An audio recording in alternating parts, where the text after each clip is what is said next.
Olá, bem-vindos a este ciclo de formações sobre deficiências trazidos pela AIFO Moçambique. A AIFO Moçambique é a Associação Italiana Amigos de Raul Foliró, uma ONG que atua nas áreas de saúde e deficiência. Esta formação é dirigida especialmente aos formuladores de políticas, empresários, transportadores de autocarros e semi-autocarros, pessoal de ação social, pessoal da saúde, pessoal da educação, desde os professores, a direção, pessoal da polícia, pessoal da justiça, membros do governo, pessoas que trabalham em projetos de desenvolvimento e cooperação, organizações de pessoas com deficiências, pais e familiares de pessoas com deficiências e, para si, cidadão comum, porque a deficiência é parte da condição humana e, de uma ou de outra forma, em algum momento da sua vida, vai interagir com a deficiência. No fim, terá instruções de como receber um certificado de participação por ter participado desta formação virtual. Esta formação insere-se no âmbito do projeto PIN, um projeto para a integração social e económico de pessoas com deficiências que está a ser liderado pela AIFO em Maputo e implementado juntamente com a Terre des Hommes na Beira, em Sofala, e Iscos em Pemba, na província de Cabo Delgado. O projeto é financiado pela cooperação italiana e é um projeto de parceria com o governo moçambicano através do IFPLAC, que no âmbito do projeto terá 3 centros de formação profissional nas 3 cidades de intervenção do projeto, adaptados e reestruturados para permitir a formação profissional de pessoas com deficiências.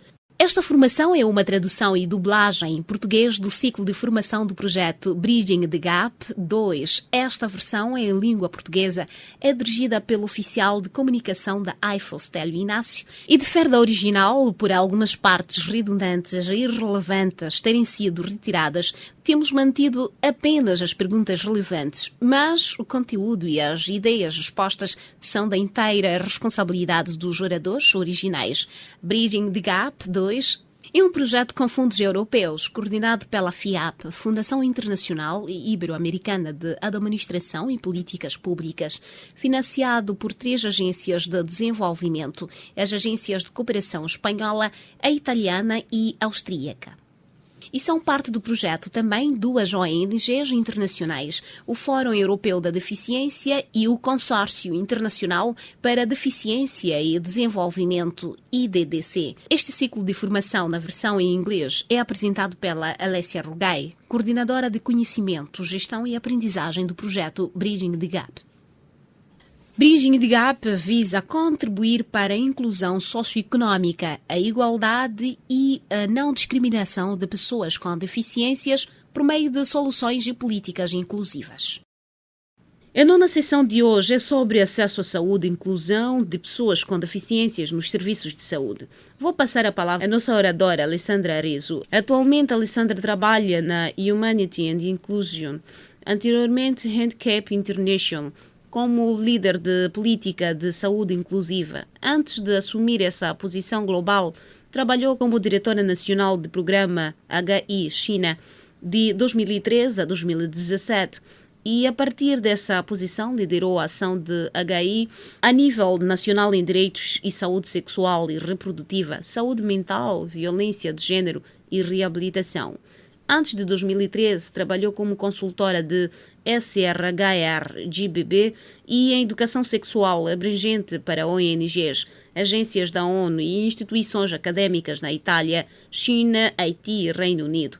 Ela é autora de vários artigos e capítulos de livros sobre esses tópicos e também é co-presidente do Grupo de Trabalho de Saúde Inclusiva do IDDC e do Grupo de Assessores Técnicos de Saúde Inclusivos.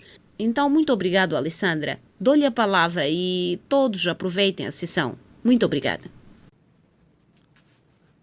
Obrigada e bom dia, boa tarde a todos.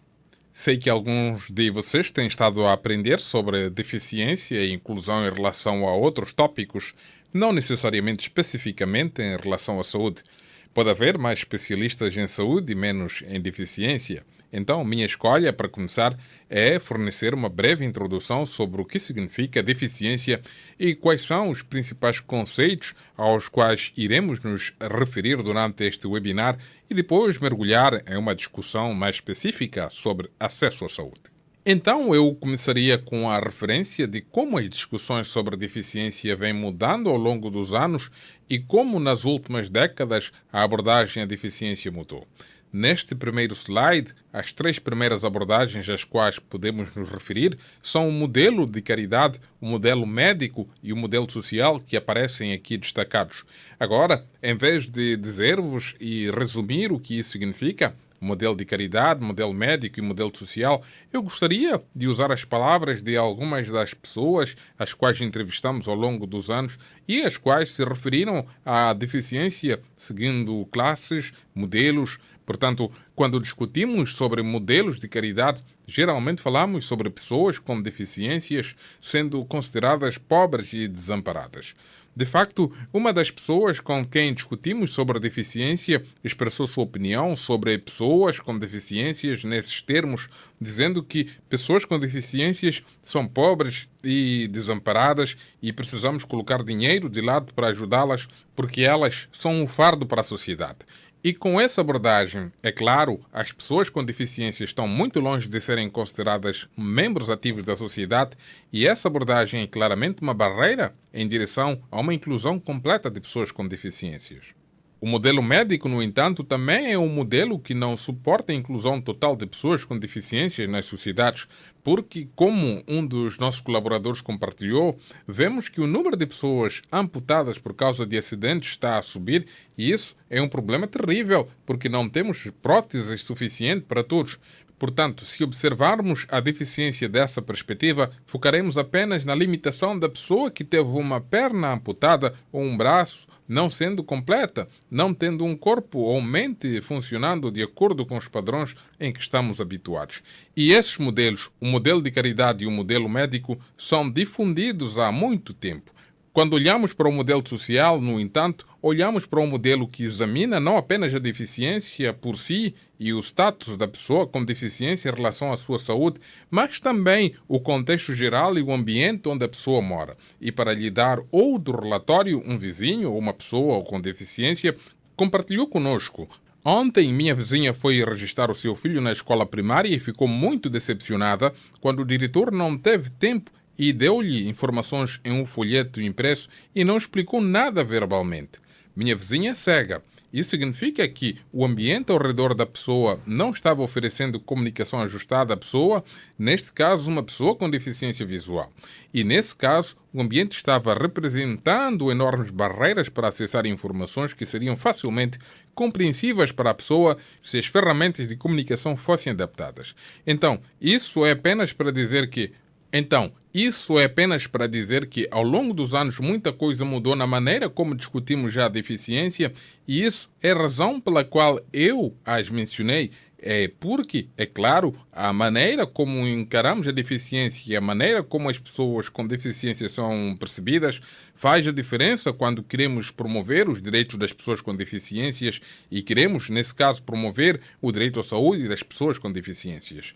Agora, ao longo dos anos, um quarto elemento entra em cena. E isso é mais recente, mas é essencial para o trabalho ou para o tópico que discutimos hoje e, é claro, a abordagem baseada em direitos. Ao longo dos anos, as pessoas com deficiências se organizaram cada vez mais. O movimento da deficiência está presente em todos os países e as organizações de pessoas com deficiências atuam em países a nível regional e internacional para defender seus direitos, implementar projetos e implementar ações que são orientadas a elas serem totalmente incluídas na sociedade. E, globalmente, a deficiência é cada vez mais discutida da perspectiva dos direitos humanos e, é claro, a ferramenta principal que temos em nossas mãos quando falamos sobre os direitos das pessoas com deficiências é a Convenção das Nações Unidas sobre os Direitos das Pessoas com Deficiências, datada de 2006. Agora, esta é a definição que a Convenção das Nações Unidas sobre os Direitos das Pessoas com Deficiência nos oferece sobre a deficiência e é uma definição muito importante porque não apenas menciona explicitamente que as deficiências se referem a diferentes tipos de limitações, independentemente de ser ela física, mental, intelectual ou sensorial, mas também que, quando discutimos sobre a deficiência, é essencial considerar a interação entre as deficiências e as diferentes barreiras que a sociedade sociedade e os ambientes em geral estão colocando em frente de pessoas com deficiências. E isso as impede de realizar plenamente seus direitos. Essa é a definição que também é usada no direito internacional, a definição vigente agora, e todos nós que trabalhamos no campo da deficiência e da inclusão encorajamos muito essa definição como a que deve ser usada toda vez que discutimos a deficiência, não importa que trabalho fizer.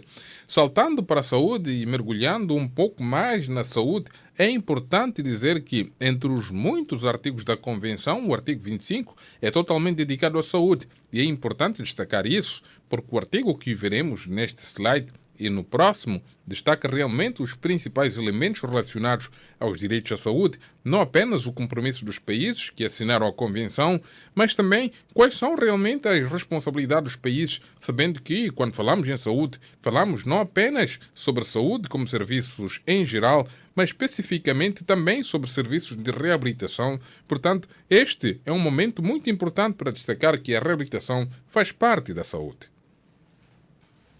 E estou destacando isso porque muitos atores que trabalham no setor da saúde global têm considerado durante muito tempo a reabilitação como um apêndice, um elemento externo que só foi definido e discutido separadamente, mas na verdade a reabilitação faz parte da saúde e quando falamos de saúde inclusiva e quando falamos de acesso à saúde, é essencial lembrar que a reabilitação é uma parte essencial da saúde.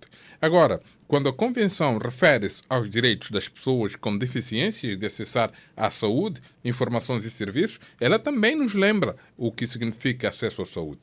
E, antes de tudo, significa que as pessoas com deficiências têm o direito de acessar serviços de saúde gratuitos ou a baixo custo, da mesma forma que as pessoas sem deficiência estão acessando. E é importante porque, como sabem, muitas pessoas com deficiências em muitos países, especialmente países em desenvolvimento, sofrem de falta de oportunidades de emprego e muitas vezes as pessoas com deficiências no mundo estão entre as mais pobres. E ter que pagar por serviços relacionados à saúde significa serem automaticamente excluídos por acesso à saúde, então de forma gratuita e a baixo custo, e é um elemento-chave. Outro ponto importante a ser destacado é que a Convenção se esforça para destacar muito que os serviços de saúde sexual e reprodutiva precisam ser incluídos no acesso geral à saúde e aos direitos à saúde. E uma das razões pelas quais isso é destacado é porque durante muitos anos a saúde e os direitos sexuais e reprodutivos não têm sido discutidos como uma alta prioridade para as pessoas com deficiências e a razão pela qual isso ocorre ou estava acontecendo é porque há muito tempo as pessoas com deficiências não são consideradas sujeitos de direitos sexuais, mas sim como pessoas que precisam ser protegidas e pessoas que não têm desejos sexuais, necessidades sexuais. Com essa perspectiva em relação às pessoas com deficiências e sua saúde sexual e reprodutiva e vida sexual e reprodutiva, muitas vezes o acesso aos serviços de saúde sexual e reprodutiva tem sido considerado uma prioridade baixa para as pessoas com deficiências. Nos últimos 10 anos, verá um número crescente de ações direcionadas para promover os direitos das pessoas com deficiências no campo da saúde sexual e reprodutiva. Vou falar um pouco mais sobre esse tópico mais tarde, quando chegarmos a analisar esses dados que temos disponíveis para a saúde em relação às pessoas com deficiências.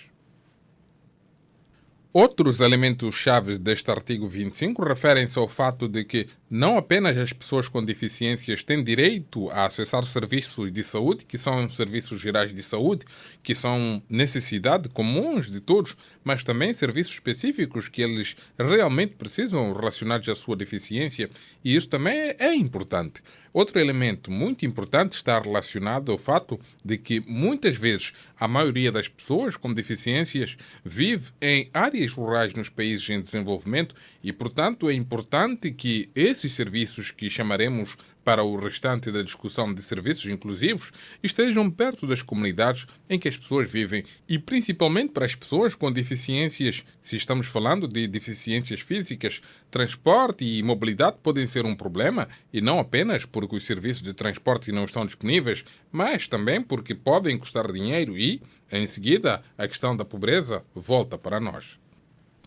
A qualidade dos serviços precisa ser a mesma que a fornecida aos outros e o outro ponto importante é que não apenas as pessoas com deficiências têm direito ao acesso aos serviços, mas a Convenção destaca claramente a importância da não discriminação contra as pessoas com deficiências no setor de seguros, porque muitas vezes temos pessoas com deficiências que, por causa das suas condições, são negadas um certo tipo de seguro ou solicitados preços altos de cobertura. Portanto, esse elemento do seguro também é extremamente importante.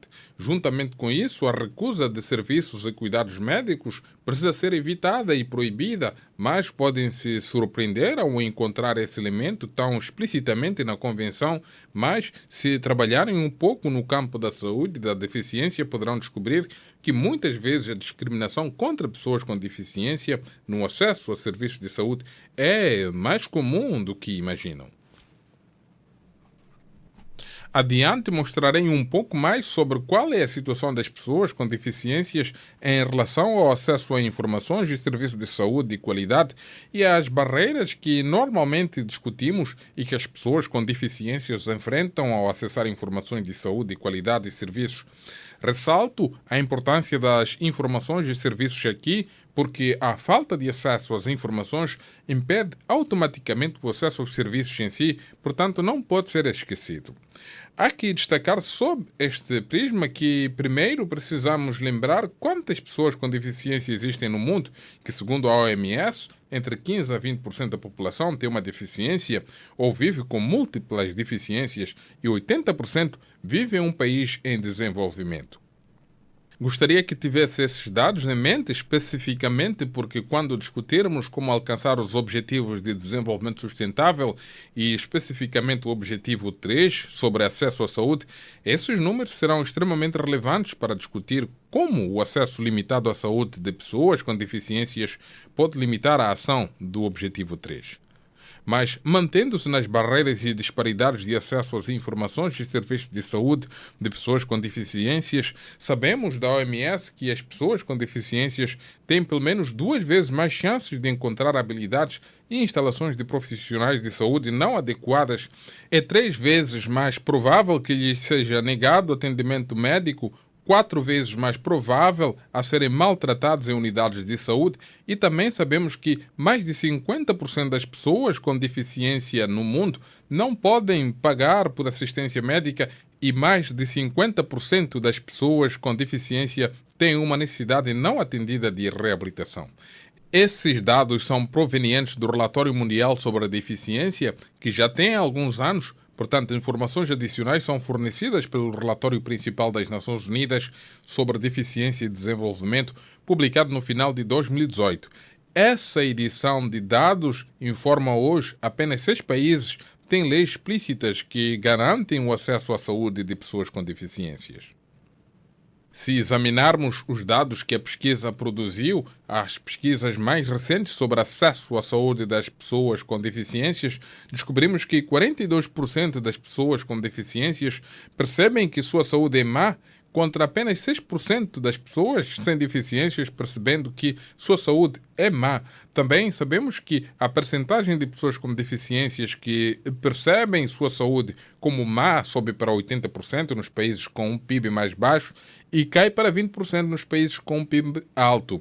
Portanto, isso nos diz algo muito importante quando discutimos sobre acesso à saúde e saúde inclusiva, que o ser rico ou ser pobre e ser uma pessoa com deficiência, a interação entre esses elementos afeta muito o acesso à saúde, especialmente em países onde a cobertura universal de saúde não existe e especialmente onde não há assistência social, especialmente onde são necessários seguros para acessar a saúde. E esse é um elemento-chave, porque a pobreza, a deficiência e a saúde estão ligadas. O relatório principal também nos diz algo, dados muito iniciais sobre dados desagregados por gênero sobre acesso à saúde de mulheres com deficiências, mas é muito limitado. De fato, sabemos que as mulheres com deficiências terão mais necessidades não atendidas de assistência médica do que os homens com deficiências. E as mulheres com deficiência intelectual e as que vivem em áreas rurais estão entre as mais desfavorecidas. Agora, quero aproveitar a oportunidade para destacar a importância desses dados, mas também a falta de dados desagregados por gênero e idade de deficiência quando se trata de acesso à saúde. De facto, o relatório inteiro não oferece muito mais do que o que sumarizo nestes slides em relação à saúde, deficiência e gênero e destacamos que a necessidade de dados sobre a deficiência é uma necessidade urgente porque, na verdade, existem várias pesquisas, vários estudos, muitos dados sobre mulheres e saúde e há um número crescente de dados sobre deficiência e saúde, mas quando se trata de gênero, deficiência e saúde, a interseção não é suficientemente explorada. Portanto, não temos plena consciência de que tipo de cuidados de saúde as mulheres com deficiência precisam, que tipo de necessidade de saúde permanecem não atendidas quando se trata de mulheres e raparigas com deficiências, e essa é uma das primeiras barreiras que, é claro, enfrentamos quando queremos projetar serviços que atendam totalmente às suas necessidades. Quando falamos de mulheres e raparigas, é claro que nossa mente volta ao tópico de saúde e direitos sexuais e reprodutivos, que é uma das principais prioridades discutidas quando se trata de mulheres, e é importante destacar que quando você é uma mulher com deficiência em um país em desenvolvimento, em situação de pobreza, o acesso à saúde sexual e reprodutiva é limitado e, muitas vezes, as mulheres com deficiências que estão grávidas têm menos acesso à saúde materna, serviços e informações, e isso, obviamente, pode afetar a saúde da mãe e da criança. Mas pode surpreendê-lo saber que, ainda hoje, não sabemos quantas mulheres com deficiência estão atualmente acessando aos serviços gerais relacionados à saúde materna, porque dados desagregados sobre a deficiência na saúde materna são muito raros e esse é apenas um dos exemplos que eu queria trazer para que entendam o que quero dizer quando falo sobre falta de dados. Tenho que ser breve e poderia falar mais sobre a situação em diferentes países e fico feliz em fazê-lo se os dados que temos disponíveis podem nos dar algumas respostas, mas tudo isso, é claro, de alguma forma se choca com o que nós definimos ou com o que a OMS define como saúde. Isto é, obviamente, como um lembrete, um estado de completo bem-estar físico, mental e social, e quando tivermos acesso limitado a informações e serviços de saúde, quando enfrentamos barreiras ao acesso a informações e serviços relacionados à saúde, é muito difícil garantir um bem-estar social, físico e mental completo. E é sempre importante voltar à definição original quando temos um objetivo que desejamos alcançar, e quando falamos de objetivos e metas, é claro, podemos falar incessantemente sobre o Objetivo de Desenvolvimento Sustentável 3 e como o trabalho em saúde inclusiva e o acesso à saúde para todos, incluindo as pessoas com deficiências, serão importantes para alcançar esse objetivo. Quero compartilhar este slide convosco para resumir um pouco as informações que compartilhei sobre o status da pessoa com deficiências em relação à saúde. É atraente porque tem números em vez de palavras, muito mais números que palavras, e também porque fornece ou destaca a importância de algumas barreiras que as pessoas com deficiência enfrentam. Uma delas são as barreiras físicas que precisam ser removidas quando se trata de acessar a serviços. Os serviços podem ser oferecidos por clínicas que podem não ter uma rampa e, se uma pessoa na cadeira de rodas quiser acessar esses serviços, ela não terá a oportunidade de entrar. Os serviços podem ser oferecidos a um preço alto que pode não ser acessível, mas também serviços e informações podem ser oferecidas em formatos que não são acessíveis a pessoas com deficiência visual, deficiência auditiva ou informação certificada que precisa ser entregue quando conversamos sobre pessoas com deficiências intelectuais e de desenvolvimento e, portanto, compartilho isso convosco porque acredito que é bom tê-lo ao seu lado quando está trabalhando em saúde para se lembrar quais são as barreiras e as dificuldades.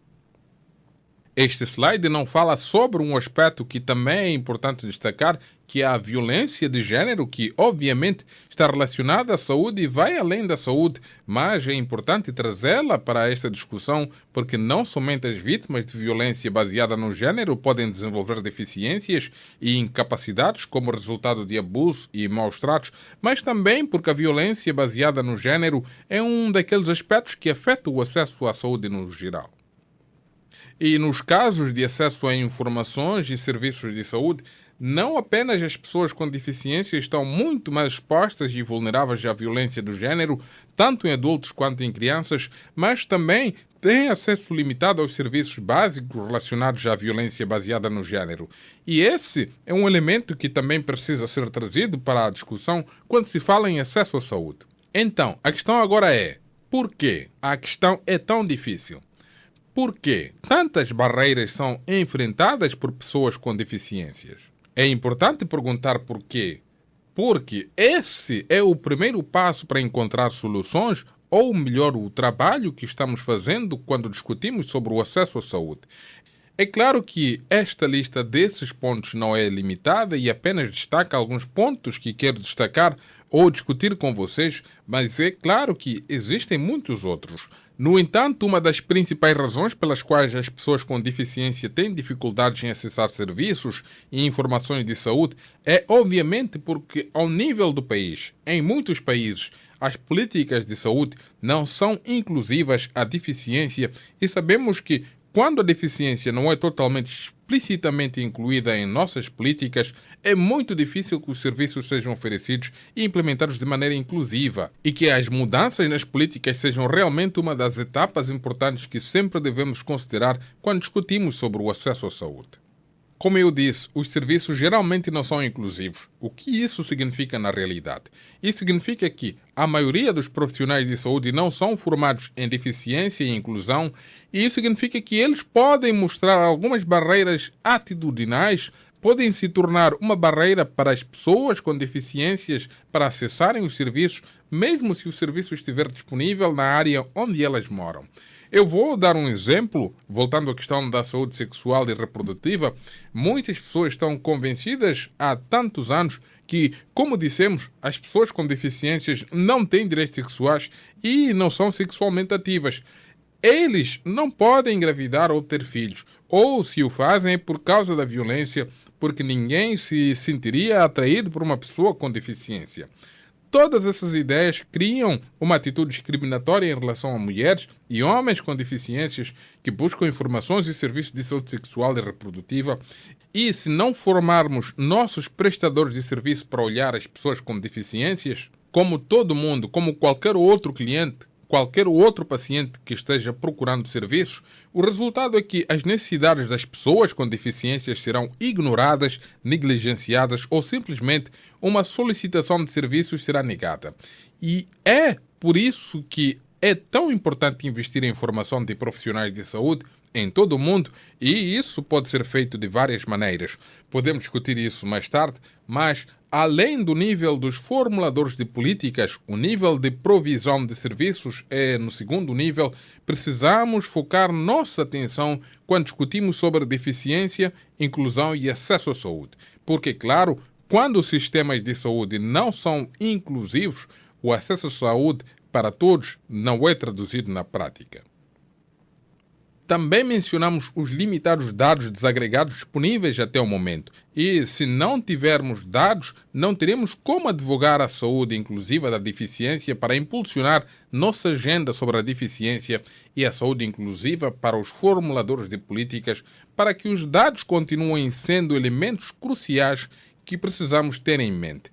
E também temos que olhar além do trabalho que realizamos sobre deficiência e saúde e que pessoas como eu fazem sobre deficiência e saúde inclusiva e ver o que, por exemplo, as ONGs internacionais fazem para promover acesso à saúde para todos, de maneira inclusiva.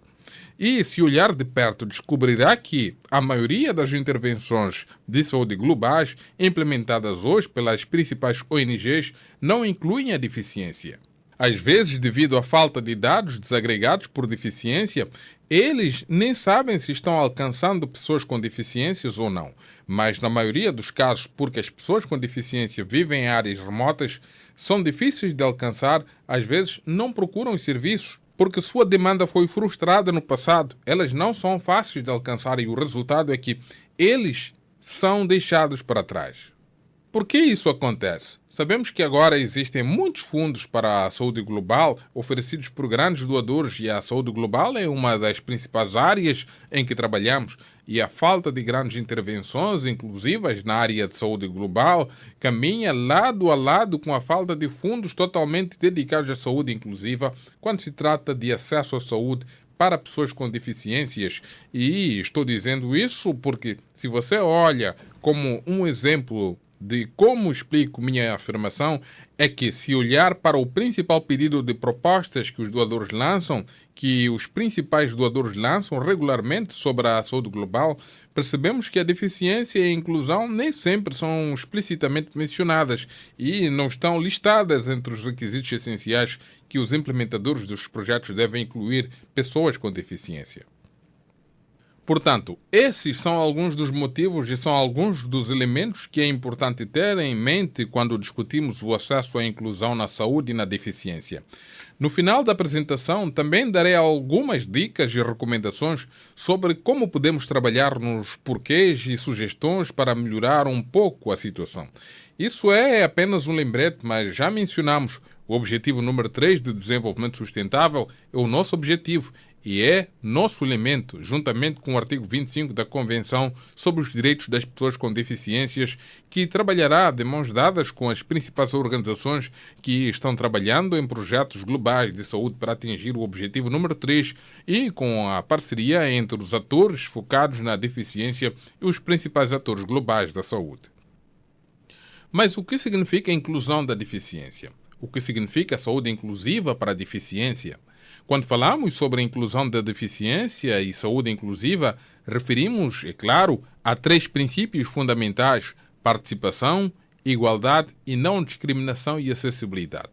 Eu trouxe aqui algumas palavras para definir mais especificamente o que esses 3 conceitos ou 3 princípios significam, sabendo que igualdade e não discriminação são aqueles que são mais familiares ou com os quais vocês podem estar mais familiarizados. Gostaria de me concentrar com vocês na participação e, em seguida, me referir brevemente à acessibilidade que já discutimos anteriormente.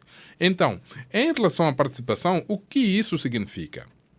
Participação significa envolvimento total de meninos e meninas, mulheres e homens de diferentes faixas etárias e com diferentes deficiências no desenho, implementação, monitoria e avaliação de ações e políticas que afetam as pessoas com deficiências. Não apenas afetar. Afetar é de facto uma palavra limitadora, mas se relacionar com pessoas com deficiências, porque se não trabalharmos com participação e envolvimento total, significa que toda ação que, por exemplo, queremos implementar em relação à saúde não verá a opinião, a contribuição, a participação das pessoas com deficiências, que serão os principais beneficiários, os principais usuários desse serviço, dessas informações. Mas também significa que, quando vamos projetar uma ação, não importa se é um serviço, um projeto, é um trabalho de advocacia, não saberemos em primeira mão de pessoas com deficiência o que é necessário. Isso significa que o resultado pode ser afetado em termos de qualidade. Portanto, quando garantimos o envolvimento e a participação completos de pessoas com deficiências, certamente temos organizações que trabalham de maneira mais ágil e eficaz, porque o processo de tomada de decisão é informado e está plenamente consciente das perspectivas, necessidades e experiências das pessoas que enfrentam discriminação, enfrentam barreiras e, portanto, isso é realmente essencial. Quando falamos sobre a deficiência, já mencionei isso antes, temos que garantir que identifiquemos as barreiras que impedem as pessoas com deficiências de acessar informações e serviços relacionados à saúde. E, sabendo que as barreiras podem ser diferentes de acordo com o contexto, de acordo com o tipo de deficiência, podemos falar sobre uma barreira física, como a rampa, ou como você diz, as barreiras atitudinais ou financeiras, e depois trabalhar lado a lado com os representantes de pessoas com deficiências, as OPDS, em diferentes níveis para garantir que essas barreiras podem ser enfrentadas e eliminadas. A acessibilidade é um pré-requisito da saúde inclusiva e de garantir o acesso à saúde. E é claro que, quando discutimos sobre a saúde, podemos ter os principais serviços que já estão disponíveis. Eles precisam ser feitos acessíveis, mas também temos a importância do que chamamos de serviços de suporte. E há alguns listados lá e alguns serviços específicos. Os 3 elementos juntos e a adaptação do que realmente está disponível como serviços convencionais resulta na eliminação de barreiras e em direção a uma sociedade inclusiva e sabendo que, é claro, a saúde está sempre ligada também a todos os outros elementos que mencionamos anteriormente. Sem transporte adequado, é difícil obter acesso à água. Água, alimentos e saneamento fazem parte da saúde. A proteção faz parte do nosso quadro geral de saúde e queremos mantê-la ampla e não limitá-la. E também emprego, significando acesso a uma renda, pode pagar por serviços, é parte de como avançamos e promovemos o acesso à saúde. Portanto, isso é apenas para resumir um pouco e ter em mente o quadro geral em que a saúde é discutida. E, novamente, nesta imagem também vemos a importância dos cuidados contínuos, sabendo que não apenas quando discutimos sobre a saúde, discutimos sobre ir aos serviços de saúde, porque uma pessoa está doente, mas sabendo que saúde também é prevenção, é detenção precoce, é informação e educação, e apenas em uma imagem resume o mesmo conceito, sabendo e certificando-se de que a pessoa, neste caso a pessoa com deficiência, esteja no centro da nossa análise quando fizermos a avaliação, quando fazemos o design, quando fazemos a implementação e a monitoria e avaliação, porque é isso que manterá a qualidade de nossas ações alta.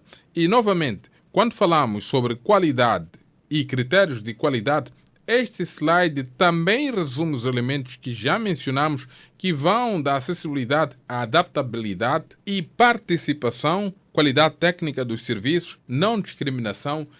Não preciso repetir mais, ter acesso aos slides pode ser um bom resumo do que dissemos. Quero mostrar isso a você porque isso também é bastante essencial para garantir que, no final desta apresentação, lembremos quais são os elementos-chave que nos permitiram ter uma saúde inclusiva como uma prática real e qual é o fluxo de informações e ações para as quais geralmente estamos na frente e com as quais contribuímos. Como no fundo temos, no final deste ciclo, temos, é claro, os usuários, como dizemos, pessoas com deficiências, população vulnerável, organizações de pessoas com deficiências que não apenas têm o poder de advogar por melhores serviços, mas também são os participantes de todas as ações, ou deveriam ser os participantes de todas as ações, que informam o trabalho de todos os prestadores de serviços, solicitam serviços e monitoram a qualidade desses serviços. E, no fundo, é claro, também temos os prestadores de serviços que precisam ser colocados na condição de fazer seu trabalho adequadamente quando chegarem e quando solicitarmos que sejam inclusivos. Então, voltamos à formação que mencionamos antes.